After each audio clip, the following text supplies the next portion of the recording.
religion can be a form of captivity, can be a form of bondage. Let me give you an example. Before I was born, in this church, it used to be called Full Gospel Chapel. That was the name of this church before Happy Church, before Orchard Road Christian Center, before Encounter Church. So in all these renditions way back in the day, at Full Gospel Chapel at 1101 South Washington, I-20, you're like, really? Trust me, I know it, I lived it. So back in those days, it was the hippie era.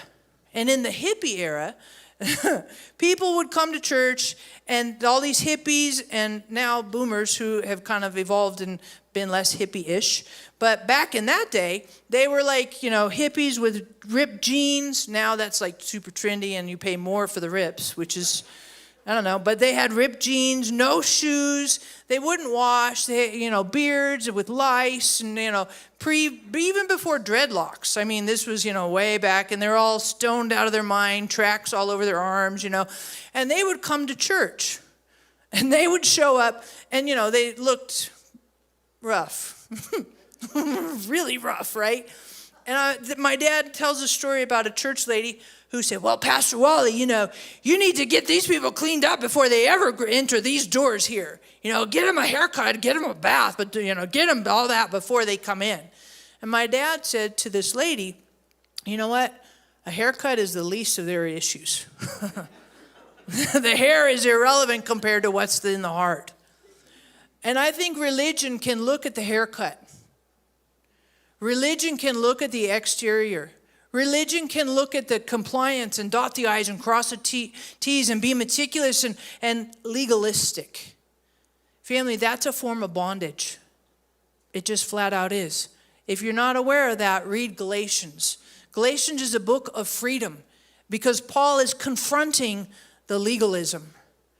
And I want to talk to you just for a second on this, because if you think of the prodigal son, this is the parable that Jesus talked about. And there was two forms of bondage. One expressed by the guy who went out and squandered everything. And the other was by the guy who stayed home and did everything right. Both of them were prodigals. The one who squandered everything came back and said, Dad, I'm not worthy to be called your son. Just hire me as a servant so I can have a place to eat and sleep. And the dad was like, are you kidding me? You're my son. Welcome home. I'm so glad you're here. And this kid was reconciled.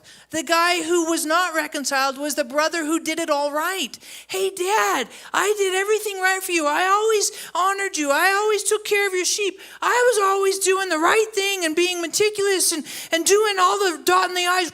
I did it all right. And you never did anything like that for me. How come you never? And the father went out to both boys, went out to the kid who was all party dude and the kid who was all righteous, self-righteous, and into his own legalism. Neither kid was really integrated into the love of the Father without the Father going out. The Father's behavior was the same for both boys because the Father loves you. Even if you're like the riotous and you go out and squander everything, the Father loves you more than what you do. The Father loves you for who you are. The Father loves you because of who the Father is. And if you're in bondage to legalism, you're in bondage to all the religious propriety and all the piety and all the pious, all that stuff. Family, you need reconciling. You're in bondage every bit as much as the guy who squanders everything.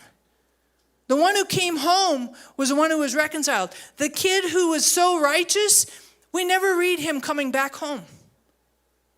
The story ends with the father begging him, everything I have is yours. I never meant for you to be ostracized. Quit excluding yourself based on your behavior, on your righteousness, and all the things you're doing right. Family, we have to appreciate that we're here. We're a part of God's family. Not because of anything we've done or we haven't done, but because of God's love. And at the end of the story, love is the core ingredient for freedom. It's love. It's about love.